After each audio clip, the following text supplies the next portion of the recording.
Oke, kita mulai dari pajak pusat dulu ya. Dari disusun bagaimana pemerintah menyusun, bagaimana penyusunan undang-undang, jadi dimulai dari sini ya. Ada jenis barang kena pajak yang, oke, kita lihat PPN dulu. Anda sudah dapat PPN kan? Kita lihat PPN dulu.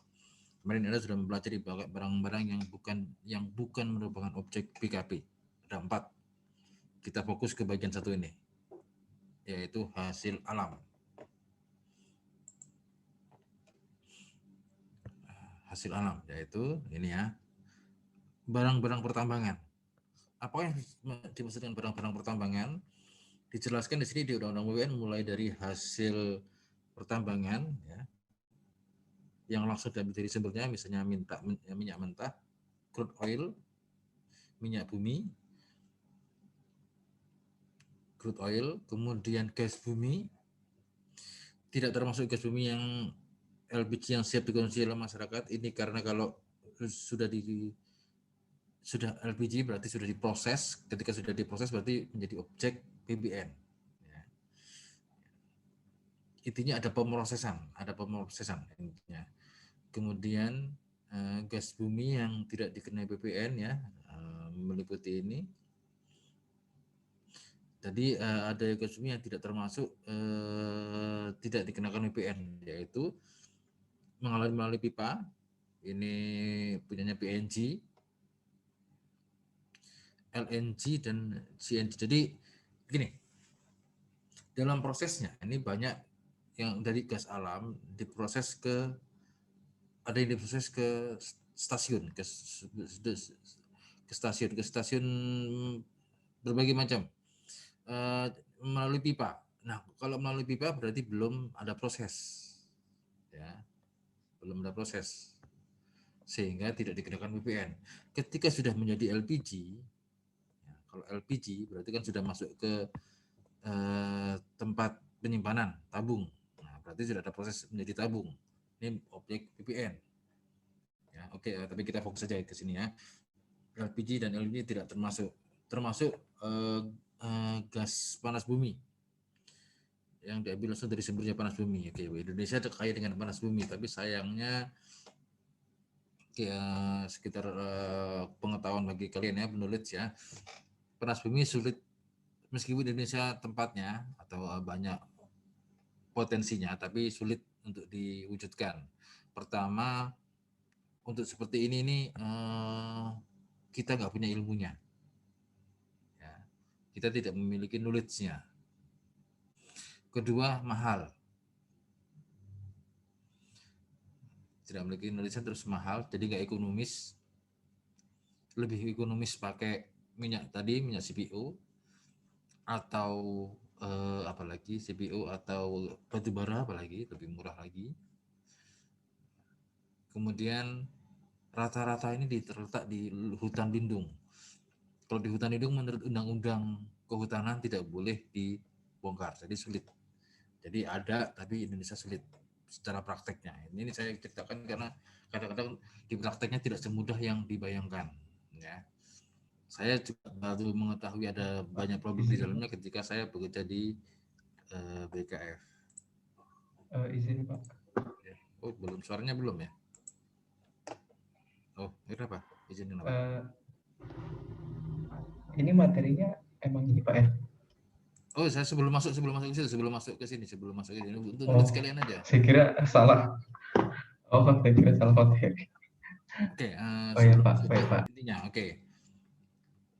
Untuk melihat konsep penyusunan undang-undang, supaya Anda tahu bahwa mungkin nanti Anda tidak bekerja di undang-undang pajak daerah yang mengurusi pajak daerah. Anda tahu konsep secara keseluruhan. Ya. Oke, ini dikecualikan ini. Dikecualikan ini bukan berarti tidak dikenakan, tapi menjadi objek pajak daerah. Asbes, batu tulis, dan sebagainya ada kurang lebih 27 jenis batu yang nggak usah dihafalkan, tapi Anda harus tahu bahwa jenis-jenis batu seperti ini merupakan menjadi objek pajak daerah. Oke, kita lanjutkan ke kita masuk ke jenis pajak daerah sekarang.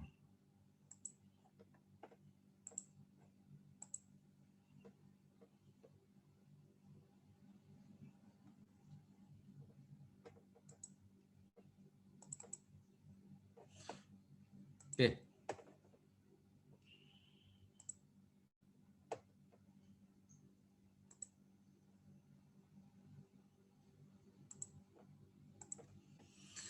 Oke, kita masuk ke jenis pajak daerah. Pajak mineral bukan logam dan batuan. Jadi mineral bukan logam dan batuan. Kalau dulu istilahnya bahan galian golongan C. Tadi saya ceritakan golongan A itu minyak bumi, dan gas bumi. B itu batu bara dan logam seperti nikel dan sebagainya dikuasai oleh negara. Nah, ini sisanya. Jadi intinya yang bagus-bagus yang menghasilkan ekonomi tinggi dikuasai oleh pemerintah pusat. Izinnya ada di Kementerian ESDM. Dan harus persetujuan dari wali, dari Kementerian Lingkungan Hidup. Jadi itu golongan A dan golongan B. Golongan C ini sisanya, artinya yang sebenarnya secara ekonomi nggak mahal, secara ekonomi murah. Tapi kalau tidak diatur di sini, barangkali orang ngambilnya dengan cara yang sangat sembrono. Jadi di sini tugas daerah untuk memastikan bahwa golongan C ini harus dikontrol oleh daerah, jangan sampai diserahkan jangan sampai tidak dikontrol, karena ini menyangkut masalah lingkungan hidup, eksternalitas negatif. Nah, coba kita lihat objeknya dan sebagainya. Objeknya adalah kegiatan pengambilan mineral bukan logam dan batuan. Ya, ada mineral bukan logamnya dan ada batuan. Jadi ini ada berbagai macam, termasuk ada mineral tapi bukan logam. Kalau logam termasuk golongan B tadi, ya, makanya golongan C. Coba lihat, barangkali ada di tempat Anda ini, ya. Terutama pasir. Pasir kalau tidak dikontrol, pasir dan kerikil, pasir kuarsa, ini banyak di sekitar, terutama di sekitar Magelang, Bantul itu kan tempatnya diambil. Oker ini buat keramik dan sebagainya, ya. Nah ini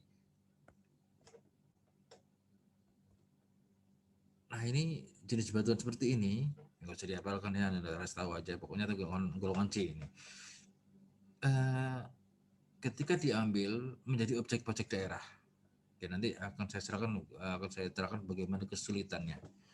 Oke, kalau tadi di golongan A dan B harus ada izin dari pemerintah pusat. Apakah ini harus ada izin dari pemerintah daerah? Ya, benar. Untuk mengambil seluruhnya ini harus ada izin Pemda. Masalahnya izinnya ada di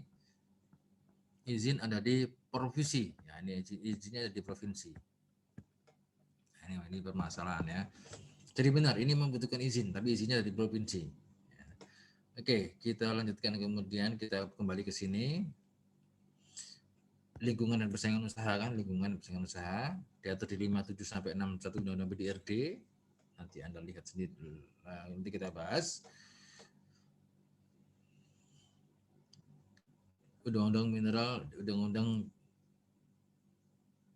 dan batu bara, ya. Kegiatan pengambilannya objeknya. Jadi objeknya kegiatan pengambilan mineral yang disebutkan di bawah ini. Nilai A sampai AK. A sampai AK ini. Oke. Objeknya itu, ya. Tadi sudah saya singgung, bersinggungan dengan pajak pusat dikecualikan berarti tidak dikenakan PPN tapi dikenakan sebagai pajak daerah. Oke. Ada beberapa yang bukan merupakan pengecualian, yaitu yang untuk kegiatan yang bukan untuk komersial, ya, misalnya keperluan rumah tangga, pemancangan listrik, penanaman kabel, dan penanaman pipa air dan gas. Kemudian pengambilan mineral bukan logam yang merupakan ikutan,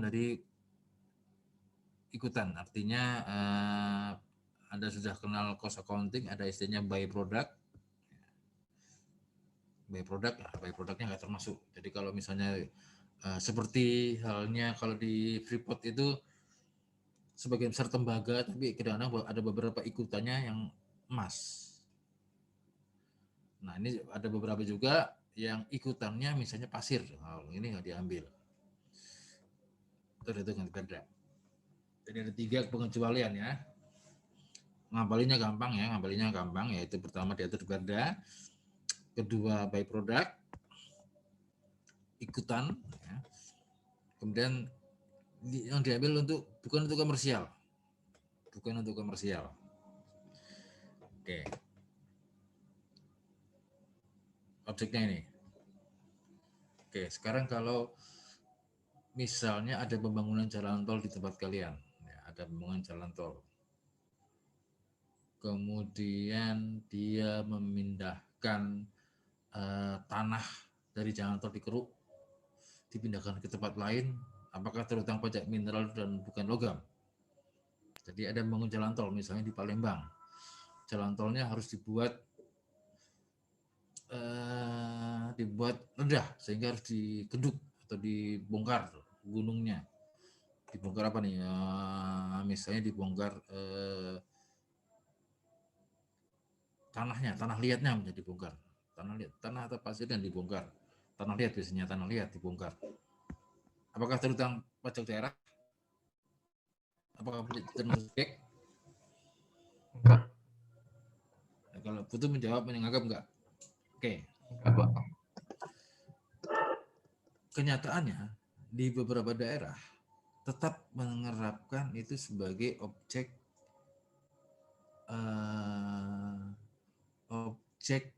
pajak mineral bukan logam dan batuan. Kenapa? Karena bisa dijual. Jadi tanah yang dikeruk oleh Jasa Marga misalnya yang melaksanakan proyek dikeruk, dijual ke pihak lain sebagai urukan. Nah, karena bisa dijual, memiliki nilai jual, meskipun itu kegiatan sampingan ya. Nah ini jadi banyak daerah yang perdanya beda. Perdanya mengatur selama itu ada nilai komersial, karena ini tidak dimenguasai, jadi ada nilai komersialnya dikenakan. Nah ini ya, bahwa di beberapa daerah, lagi-lagi tergantung daerah. Karena aturannya seperti ini, tidak dimanfaatkan secara komersial, padahal sebenarnya memiliki nilai komersial, maka beberapa daerah mengenakan, dan hampir semuanya mengenakan. Ya. Oke, sekarang subjek dan objeknya sama ya. Subjeknya tadi intinya adalah mengambil, subjeknya siapapun yang dapat, yang siapapun, kemudian ada yang melaksanakan wajib pajaknya. Oke. Problemnya adalah ya, tadi misalnya Jasa Marga mengeruk jalan tanah liat misalnya di Palembang untuk buat jalan tol.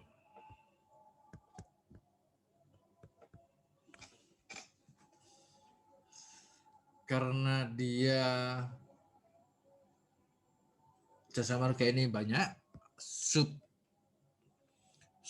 subkontraknya, artinya ketika dia kerjanya baru mengeruk tanah liat, diserahkan ke subkontraknya CVA. Siapa yang menjadi wajib pajaknya nih? Apakah jalan Jasa Marga atau CVA?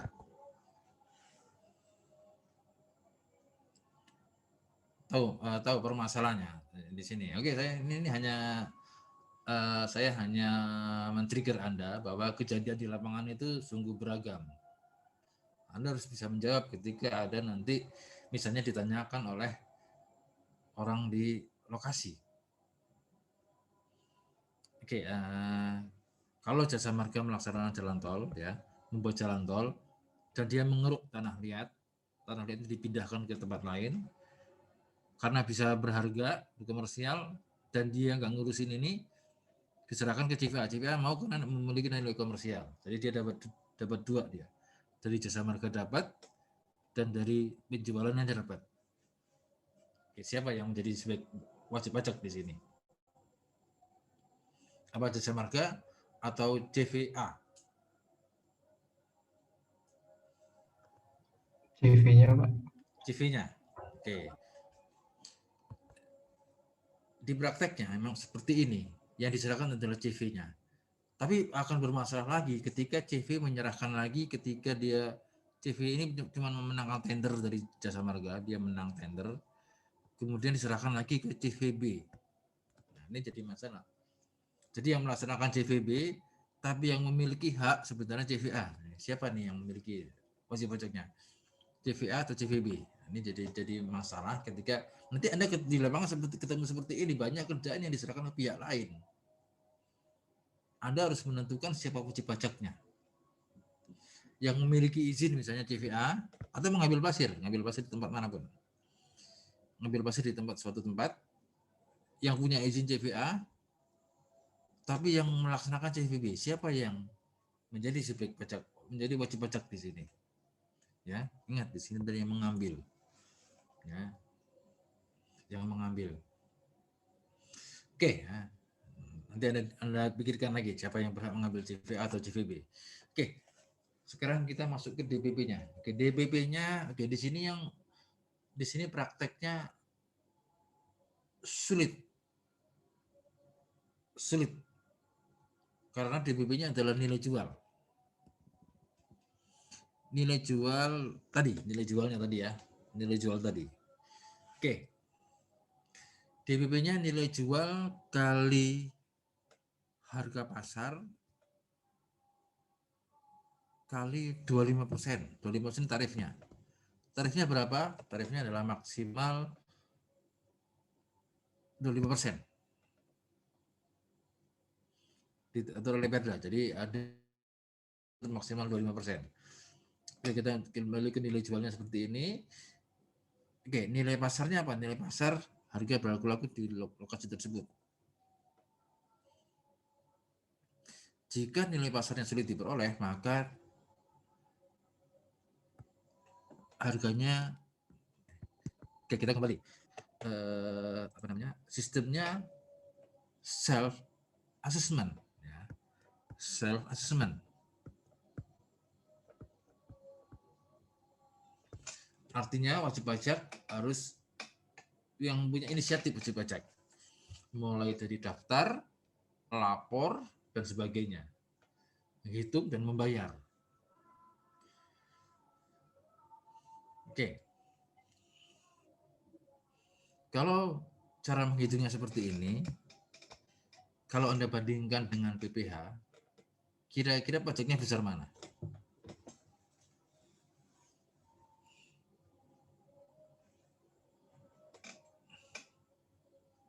Oke, kira-kira pajaknya besar mana? Oke, saya hanya ingin Anda punya sense of accounting.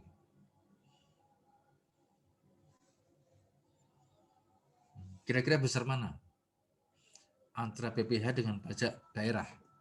PPh dan pajak daerah kira-kira besar mana? Nilainya. Besar pajaknya. Oh, kalau PPh. nilainya besar bisa PPh, tapi kalau nggak terlalu besar PPh kecilan Pak.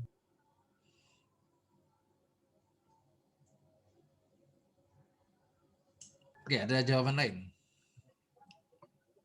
Oh, mungkin lebih kecil PPh Pak, karena Kenapa? belum tentu yang diambil itu yang dijual. Belum tentu yang diambil yang dijual. Pasir pasti diambil, pasti dijual. Kenapa diambil nggak dijual?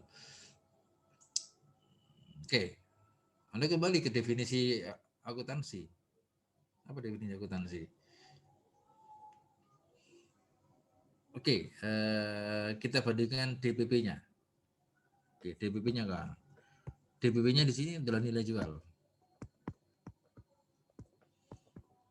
Nilai jual dikali volume dikali harga pasar ya. Nilai jual volume kali harga pasar. Nilai jual volume kali harga pasar sama. Tingkat berarti nilai jual berarti volume kali harga pasar, volume kali price berarti jatuhnya ke Apa volume kali price hasilnya namanya apa? Volume kali price.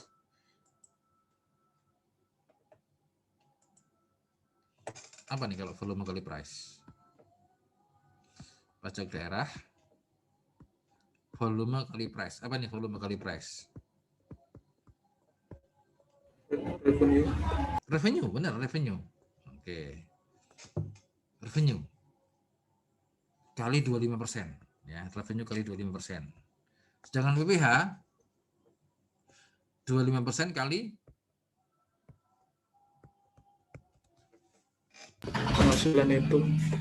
Kali penghasilan itu. Artinya revenue dikurangi cost, dikurangi expense, dikurangi COGS, dikurangi expense.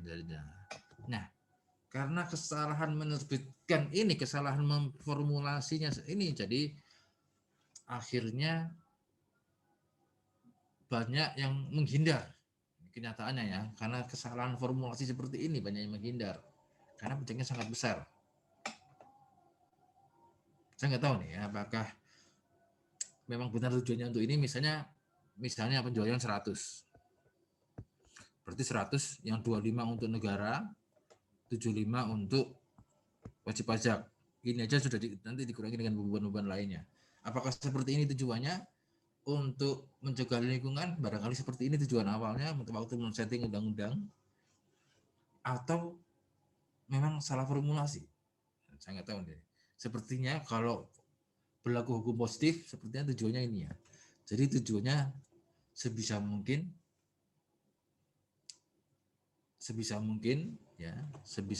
tidak diambil ini material ini ya. Sebisa mungkin tidak diambil. Tapi prakteknya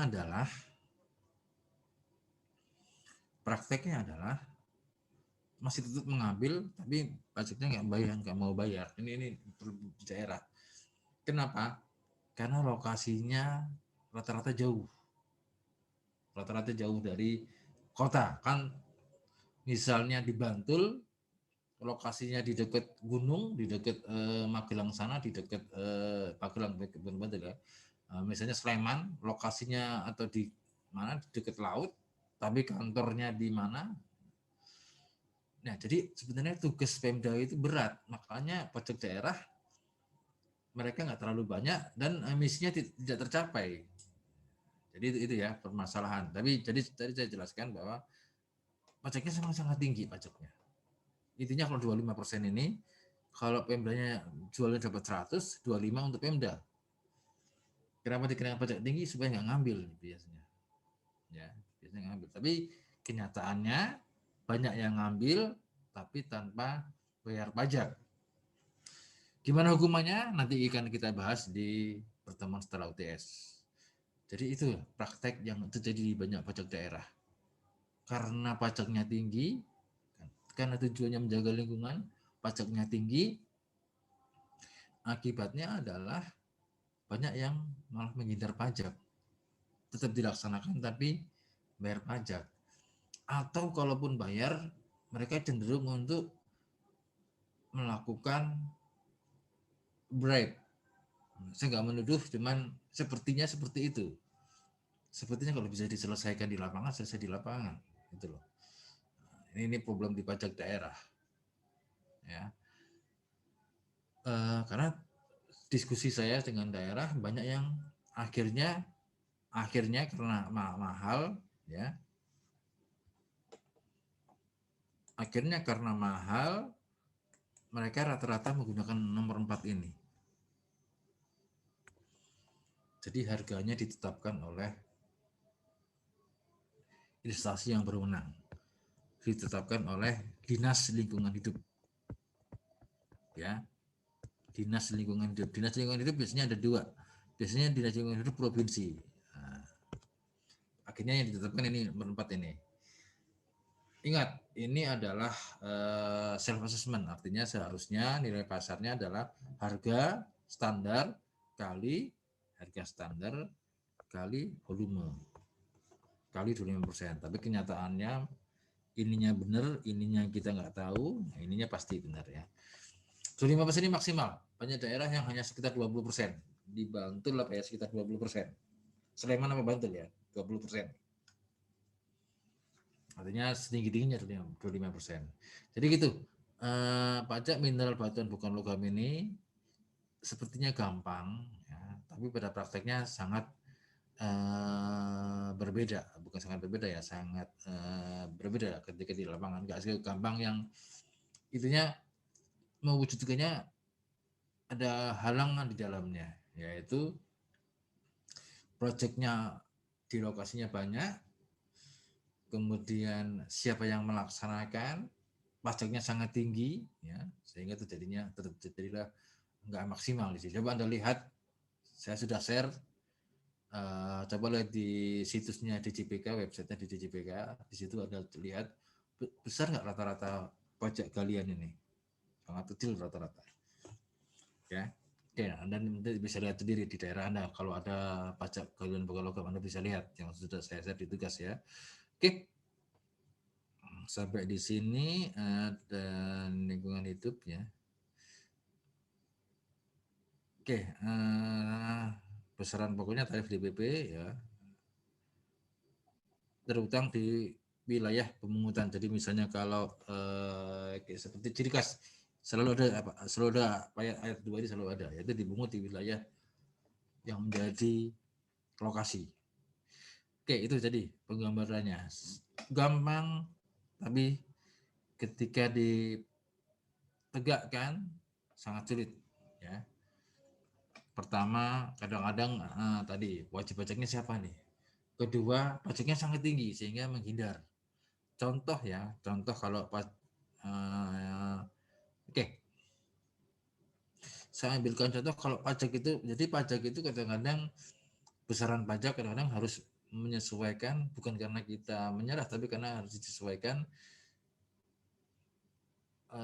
Pertama sesuai dengan tujuannya, ya.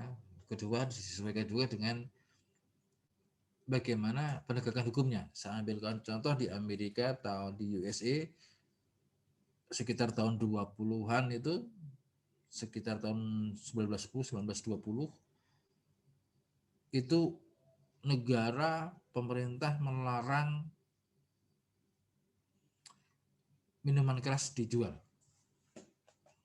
melarang peredaran minuman keras. Apa yang terjadi? Tetap orang membuat minuman keras. Yang mengedarkan adalah mereka yang memang bergerak di underground, yang bergerak di tanpa pengawasan pemerintah. Artinya bergerak dalam mafia-mafia. Itu ya. Jadi kadang-kadang ketika kita larang sama sekali, ya, akibatnya yang terjadi adalah muncullah black market, muncullah pasar gelap. Makanya diizinkan di Indonesia misalnya diizinkan, tapi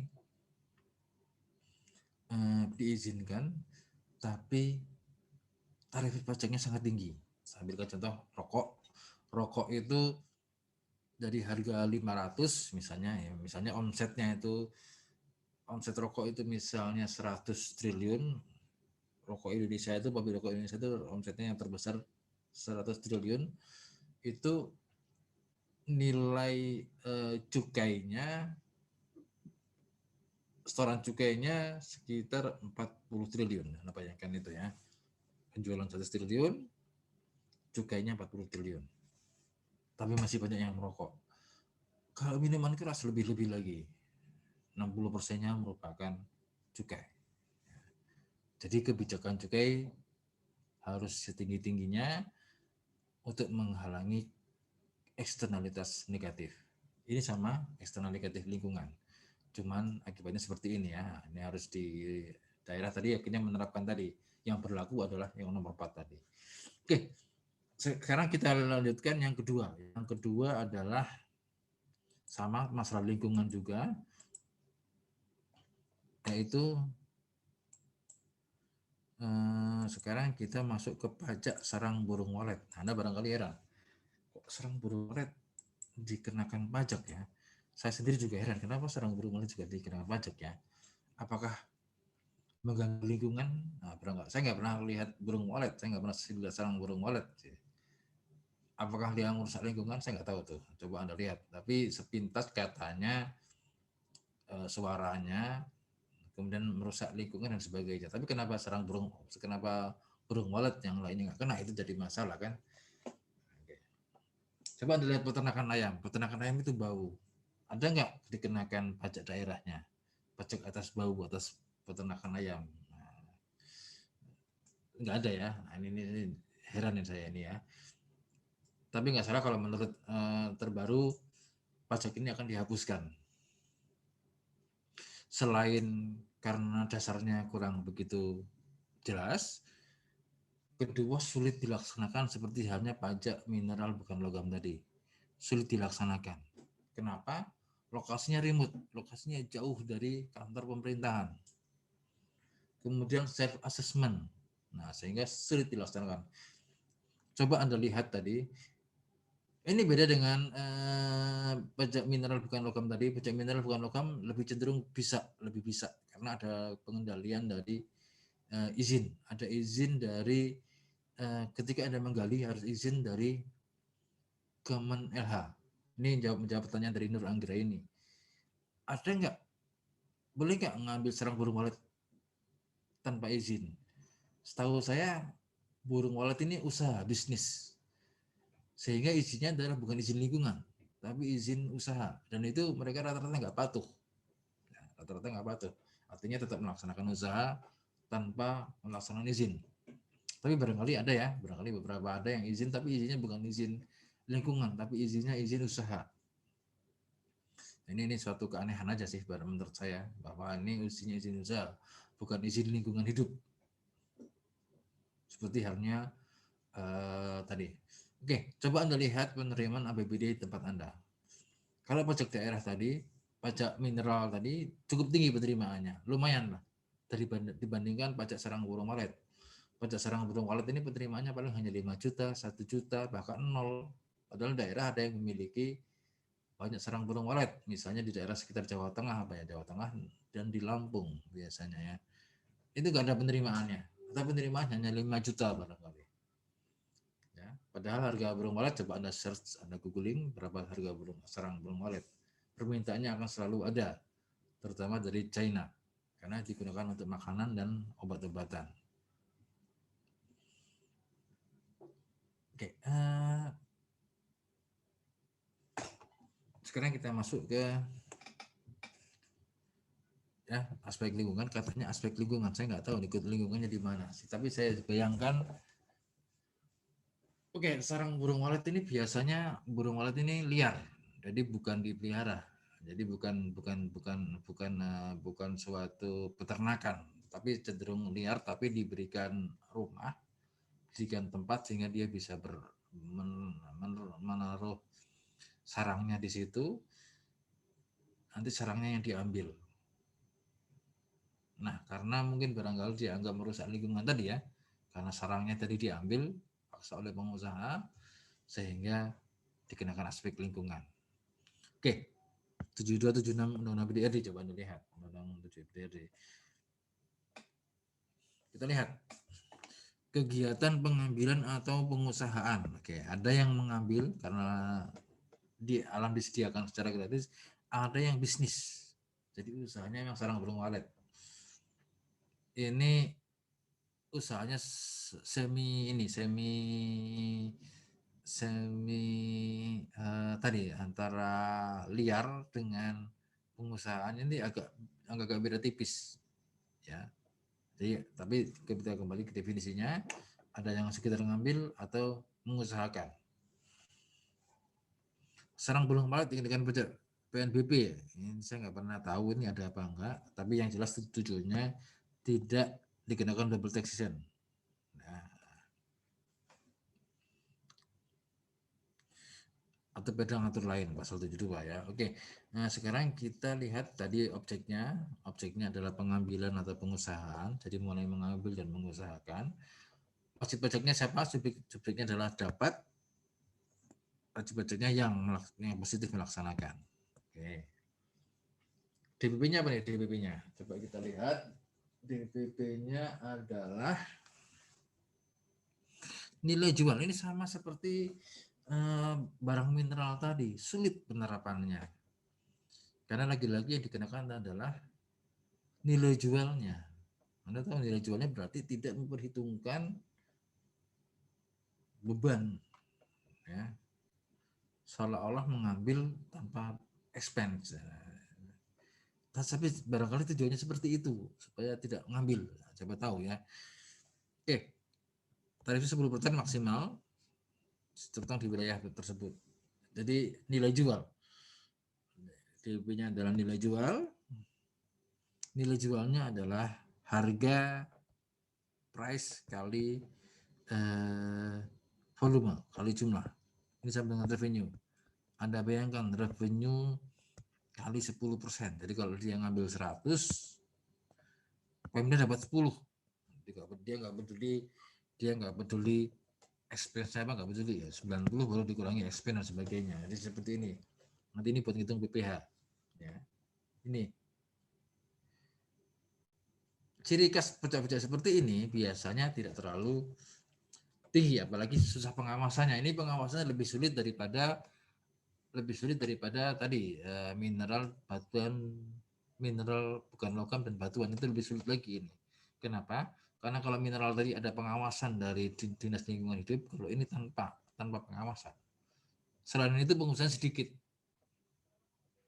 Kalau tadi mengambil pasir itu usahanya acak setiap hari dia usahanya memang mengambil pasir dan sebagainya. Ya, oke, ini kesulitannya.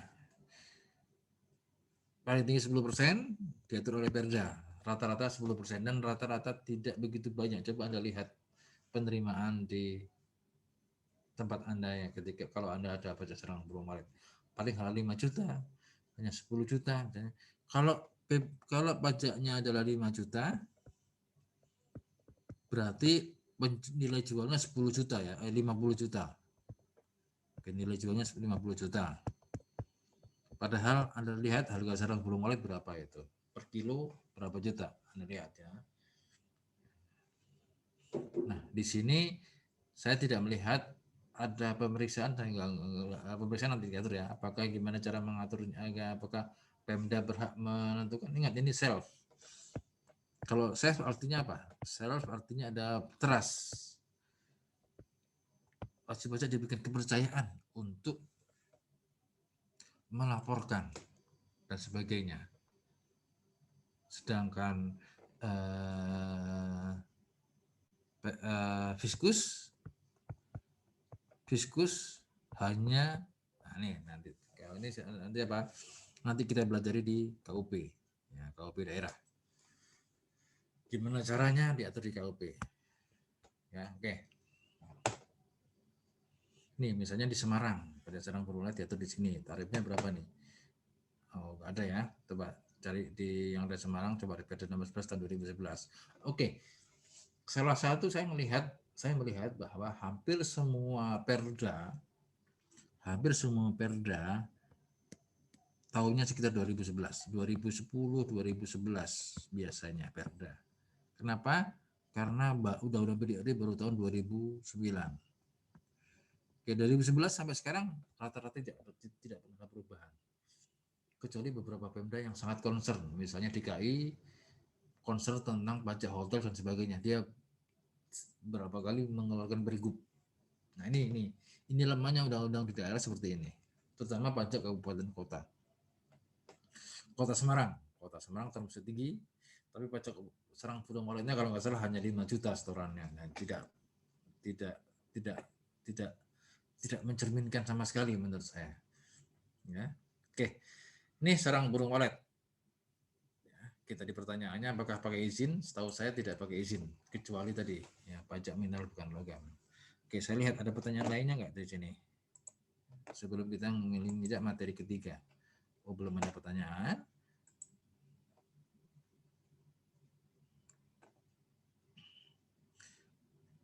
Oke. Izin pengelolaan, izin penangkaran tidak ada. Oke, kita kembali ke pertanyaan dari Nur Anggra ini.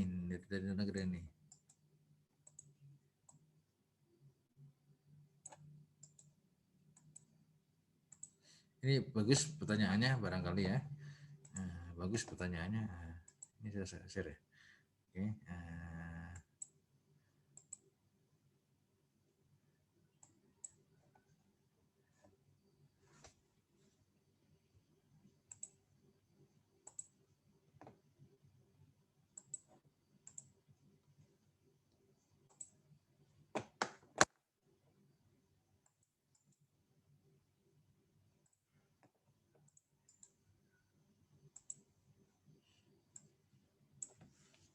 Oke, pertanyaan dari Nur Anggra ini ya, saya share di sini ya.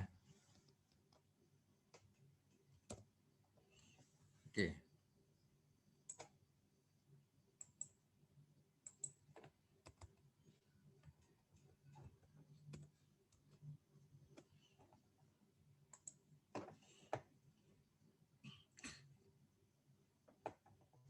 Saya sandingkan dengan kewajiban, apa namanya, objek. Oke, oke. Saya share ya pertanyaan dari Nur Anggra ini. Oke, pertanyaan ini, bolehkah pajak sarang proyek dipungut sedangkan izinnya nggak ada? Misalnya tanpa izin, boleh nggak PP pajaknya dipungut? Pertanyaannya. Oke, untuk menjawab Anda harus melihat definisinya. Objek pajak tadi, objek pajak di mana tadi objek pajak? Objek pajaknya ini. Oke, ada nggak di sini mensyaratkan sudah mendapat izin? Pengambilan, pengusahaan, sarang proyek. Ada nggak sini tanpa izin? Jadi meskipun orang tanpa izin, tapi dia memiliki bisnis di situ, pajak adalah hal yang terpisah. Memang tujuannya tadi menjaga lingkungan, tapi kalau tidak ada izin, apakah bebas pajak? Enggak, tetap harus dikenakan. Ini sama seperti Anda membuka toko, nggak pakai izin, toko online lah, buka online Anda besar tanpa izin pemerintah, membuka misalnya usaha simpan pinjam, apakah terutang PPh? Kalau Anda memiliki penghasilan, memiliki subjek, memiliki objek, jadi menjadi subjek, maka Anda langsung terhutang PPh tanpa melihat bahwa Anda itu usahanya bersifat against the law atau enggak. Oke, saya berikan misalnya koruptor. Ini pertanyaan bagus barangkali. Koruptor, sama seperti koruptor. Koruptor apakah terutang PPh? Dia menerima tambahan kemampuan ekonomi enggak? Di situ tidak diibaratkan bahwa penghasilannya dari haram atau halal, nggak jelas, nggak disebutkan, sehingga ketika menerima penghasilan bisa saja dia terhutang PPh. Kalau nggak bayar bisa dikenakan pidana barangkali. Jadi pidananya bisa 2 kali. Bisa dikenakan asas pasal berlapis istilahnya. Nah, itu ya. Itu membaca definisi membaca pengertian hukum di situ. Jadi kalau di pengertian dasarnya nggak ada, tetap terhutang pajak. Itu berlaku untuk semua jenis pajak. Ya. Tidak hanya pajak daerah, tapi juga pajak pusat. Oke, kita lanjutkan ke terakhir, yaitu pajak penerangan jalan. Apa sih pajak penerangan jalan? Ini pajak penerangan jalan ya, pajak penerangan jalan. Apa sih pajak penerangan jalan ini? Pajak penerangan jalan ini adalah Anda sudah tahu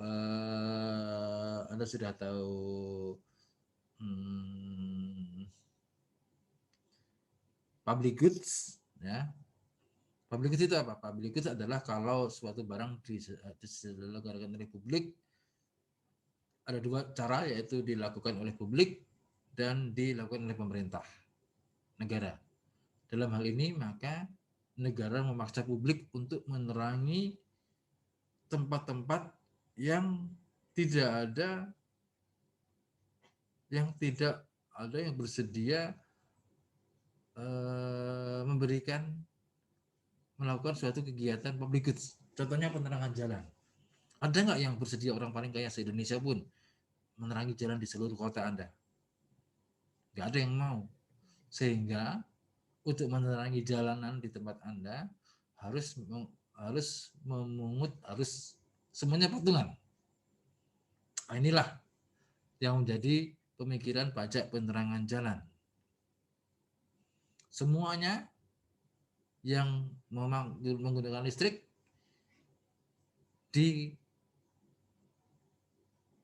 paksa untuk membayar pajak penerangan jalan agar lingkungan Anda yang tidak ada tempat tinggalnya, yang tidak ada penghuninya, atau tidak jelas penghuninya, atau penghuninya atau barangnya merupakan barang publik seperti jalanan, harus ada penerangannya kan, nah penerangannya ditanggung bersama. Itulah inti dari pajak penerangan jalan ini. Coba lihat definisinya. Pajak penerangan jalan tujuannya adalah menjamin tersedianya sarana dan prasarana penerangan jalan yang memadai di daerahnya. Jadi kalau daerah Anda gelap, Anda tanya ke Pemdanya, kan Anda sudah membayar di situ ya. Oke, kenapa saya bilang membayar? Karena pajak ini ditumpangkan langsung pada rekening listrik, sehingga pengumpulannya dilakukan oleh PLN. Jadi PLN yang mengumpulkan, nanti PLN menyerahkan ke Pemda, ke pemerintahan kabupaten atau kota. Jadi kalau Anda membayar listrik, baik token maupun prabayar, pasca bayar, pasti ada pajak listrik, pasti ada pajak PPJ di dalamnya. Coba Anda kalau nanti beli listrik ya, kalau beli listrik lewat token, lihat rinciannya, pasti ada PPJ, pajak penerangan jalan. Jadi sebenarnya Anda sudah membayar, Anda sudah ikut berpartisipasi dalam menerangi sarana dan prasarana, bukan sekedar jalan. Kadang-kadang juga daerah yang tempat yang jadi publik, taman misalnya, termasuk di dalamnya. Ya, katanya adil karena terkait dengan kapasitas dan besarnya konsumsi. Artinya kalau orang kaya kan bayar listriknya mahal, kan 6.000 watt misalnya, 6.000 watt itu tagihan listriknya biasanya minimal 20 juta. 20 juta berarti karena menumpang ke listrik, maka besaran pajak penerangan jalannya juga tergantung pembayaran listrik setiap bulan. Ya. Nah, di sini pajak atas penggunaan tenaga listrik, baik yang dihasilkan sendiri maupun diperoleh dari sumber lain. Apa nih maksudnya nih? Diperoleh dari sumber lain misalnya beli dari PLN ya. PLN karena di Indonesia dimonopoli kalau listrik oleh PLN, tidak ada pesaingnya. Yang dihasilkan sendiri misalnya apa? Misalnya kalau ada suatu pabrik menggunakan batu bara sebagai bahannya, sebagai batu bara untuk bahan dasar pabriknya, karena pernah di suatu masa batu bara itu sangat murah, sehingga lebih murah menggunakan batu bara dibandingkan menggunakan listrik saat itu. Tahun berapa ya saya lupa, tahun sekian tahun berapa. Oke, diatur di pasal 52 sampai 56 Undang-Undang BDRD. Oke, penggunaan baik menghasilkan sendiri ataupun diperoleh dari tempat lain, listrik yang dihasilkan sendiri meliputi seluruh pembangkit listrik, mulai dari kalau Anda menggunakan generator, barangkali genset, ya, generator atau batu bara, generator yang dibangkitkan oleh batu bara atau listrik atau batu bara atau BBM, ya misalnya. Nah, ini terutang pajak penerangan jalan. Tidak termasuk pemerintah atau Pemda. Jadi kalau pemerintah atau Pemda tidak perlu membayar, tidak termasuk di dalamnya pajak penerangan jalan. Ini sama ya, tempat asing tidak harus dikecualikan karena dia harus bebas pajak. Segala jenis bentuk pajak, kalau nomor B ini dihasilkan sendiri dengan kapasitas tertentu dan tidak memerlukan izin dari instansi terkait. Ini contohnya kalau Anda menggunakan genset untuk rumah tangga, tidak perlu digunakan ya, sampai dengan kapasitas tertentu. Lain-lainnya diatur oleh Pemda. Oke, sekarang kita lihat subjeknya. Subjeknya adalah yang dapat dan yang menggunakan. Oke, dalam hal tenaga listrik disediakan oleh sumber lain, maka WB-nya adalah PLN. Jadi kalau Anda memanfaatkan, Anda bukan menjadi wajib pajaknya, tapi PLN ini yang menjadi wajib pajaknya. Artinya apa? Kalau daerah merasa kok nggak ada setoran pajak penerangan jalan, yang disetor bukan, yang dikejar bukan ini, tapi penyedia tenaga listrik atau PT PLN. Oke, DWP-nya nilai jual tenaga listrik. Nilai jual tenaga listrik ditentukan oleh PLN. Ya. Nilai jual tenaga listrik apa? Oke, kalau ada dua, dari sumber tenaga lain maupun dihasilkan sendiri. Jumlah tagihan ya, intinya jumlah tagihan dan jumlah pembelian tenaga listrik. Jumlah tagihan ya, atau jumlah pembelian maksudnya apa? Ada beberapa kadang-kadang misalnya untuk apartemen. Oke, apartemen ya. Apartemen biasanya memiliki sekian blok. Memiliki 1000 blok. 1000 rusun lah misalnya, rusun ya. Nah, rusun ini kan membeli tanah, membeli dari PLN. Jadi ini pengelola apartemen ya, pengelola apartemen atau rusun ya. Pengelola apartemen kan membeli dari PLN. Nanti dia menyerahkan ke konsumen akhir. Nah, kalau dalam hal seperti ini maka ini yang menjadi subjek pajak, ini wajib pajaknya, pembeliannya yang dianggap. Jadi setiap bulan dia beli sekian. Misalnya kebutuhan untuk penghuninya, konsumennya, dia harus menyediakan 1 juta, dia beli barangkali 1 juta atau lebih, 1,5 juta biasanya. Kalau konvensional umumnya tagihan, jadi dari PLN langsung ke tagihan. Ini kalau melalui perantara nomor 2. Dihasilkan sendiri, kalau dihasilkan sendiri maka mirroringnya meniru apa yang ditetapkan oleh PLN. Jadi PLN sebagai sumber utama, ya. Sumber utamanya PLN, perusahaan listrik negara yang jadi sumber pengenaan nilai jual. Oke, tarif pajaknya paling tinggi 10%. Kalau untuk menghasilkan sendiri 1,5%. Kalau dari industri lain misalnya ada 3%. Jadi kalau nomor 2 ayat 2 itu misalnya kalau suatu industri misalnya di Dumai dia membeli listrik dari pertambangan ya, jadi mereka bisa menghasilkan sendiri, tarifnya 3%. Kalau di luar ini menghasilkan sendiri 1,5%. Misalnya untuk rumah tangga genset ya. Nah, tapi kalau genset terlalu besar bisa melebihi kapasitas. Misalnya rumahnya sangat besar, jadi 1,5%. Jadi tetap paling tinggi 10%, dan setahu saya 10% tarifnya. DBW-nya ini ya, jika berasal dari sumber lain ya, jika dia sendiri melihat ini. Oke, pasal 54 ayat 12, 155 sudah dijelaskan 54 ya. Oke, sekarang cara menghitungnya, besaran pokok pajaknya ya, atau pokok pajak dikali tarif kali DBP. Tax sama dengan tarif rate kali tax base. Terutang di tempat penggunanya. Nah, ini ada earmarkingnya ya. Ini ada earmarkingnya. Jadi istilahnya ada earmarkingnya. Jadi pajak penerangan jalan harus digunakan untuk menerangi jalan daerah, jalan di tempat dia dipungut. Berapa besarannya? Tidak ada yang menentukan. Ya, so far tidak ada yang menentukan. Kalau tidak diatur persentasenya, hampir semua daerah tidak menerapkan. Nah, ini ya. Ini kelemahannya. Ada earmarking tapi tidak ditentukan berapa persentasenya. Ini beda dengan pajak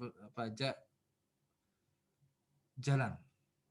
Pajak jalan, pajak kendaraan bermotor untuk perbaikan jalan misalnya 10% ditetapkan. Nah, ini tidak ditetapkan, makanya setiap daerah berbeda.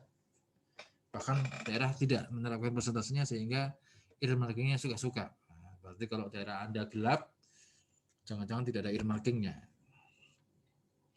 Oke, itu materinya, materi yang terakhir ya. Oke, saya lihat pertanyaan, apakah ada pertanyaan sampai pertemuan ini? Oke, ada satu lagi. Oke,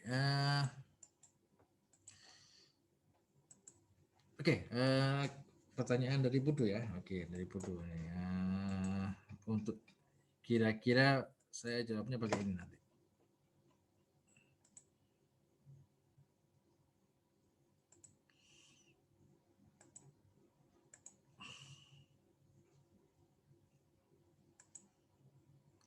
Oke.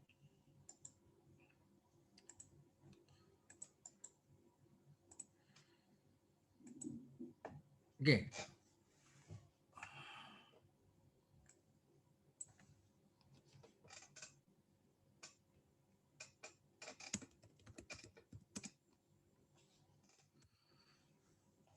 Oke, kalau Anda misalnya membangun rumah. Bangun rumah butuh pondasi, pondasinya tanahnya dikeruk. Apakah kalau dijual dikenakan untuk komersial? Kalau menurut objeknya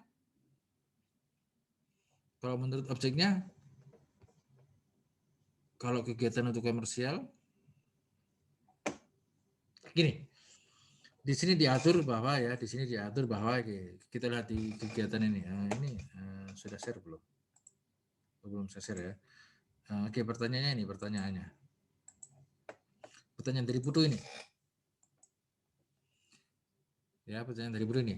Untuk penjualan hasil kerukan rumah tangga, tanah rumah Anda, dan tanah Anda luas misalnya, terus dikeruk, jika dijual apakah tetap dikenakan pajak?